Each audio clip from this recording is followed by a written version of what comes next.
Welcome to drama king review. آج کا drama review کس نمبر 34 کا ہے۔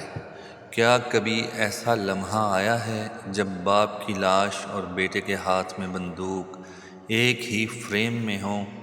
یہ ڈرامہ صرف کہانی نہیں، یہ ضمیر، محبت اور انتقام کی وہ جنگ ہے جو نسلوں کو جلا دیتی ہے۔ یہ ڈرامہ ہمیں حورم کے دل توڑ دینے والے منظر سے جھنجھوڑ کر رکھ دیتا ہے، جہاں وہ اپنے باپ کی لاش سے لپٹ کر چیختی ہے، بابا مجھ سے بات کرو، میں آپ کے بغیر جی نہیں سکتی۔ یہ وہ لمحہ ہے جہاں ناظرین کی آنکھیں نم اور دل بھاری ہو جاتا ہے۔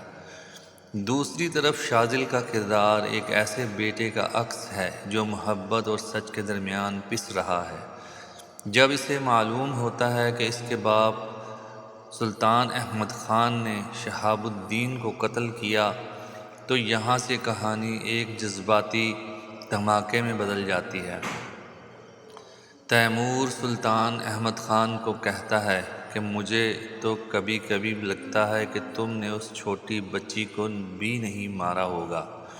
مجھے تمہاری اور شاذل کی دشمنی صاف صاف نظر آ رہی ہے، یعنی اب گیم ہمارے ہاتھ سے نکل چکی ہے۔ وہ سین جہاں شاذل بندوق تان کر اپنے باپ سے کہتا ہے، محبت قتل کرنا نہیں سکھاتی، یہ ہنر صرف قاتلوں کو آتا ہے۔ یہ ڈائیلاگ نہیں، ایک فیصلہ ہے، اور یہی اس ڈرامے کی جان ہے۔ طاقت، دولت اور انا نے رشتوں کو اس حد تک زہر آلود کر دیا کہ باپ بیٹے کے سامنے مجرم بن کر کھڑا ہے، اور بیٹا قانون کے سامنے باپ کو گھسیٹنے پر مجبور۔ حورم کی ماں کا کردار اس کہانی میں ضمیر کی آواز ہے۔ وہ انتقام کے خلاف کھڑی ہو کر کہتی ہے کہ میں مزید کسی کو نہیں کھونا چاہتی، لیکن حورم وہ سچ جاننا چاہتی ہے، اور یہی سچ آگے چل کر سب کچھ جلا سکتا ہے۔ حورم کہتی ہے کہ وہ اب چپ نہیں بیٹھے گی۔ یہ ڈرامہ ہمیں یہ سوال دے کر چھوڑتا ہے، کیا سچ بتانا زیادہ ضروری ہے یا اپنوں کو بچانا؟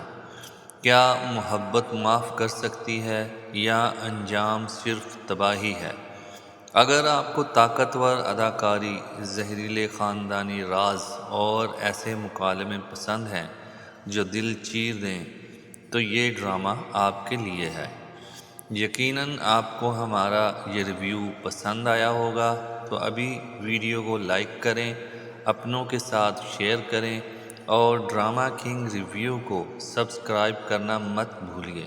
ملتے ہیں اگلے ایپیسوڈ کے ریویو کے ساتھ، جہاں ڈرامہ کہے گا ڈرامہ تو ابھی باقی ہے۔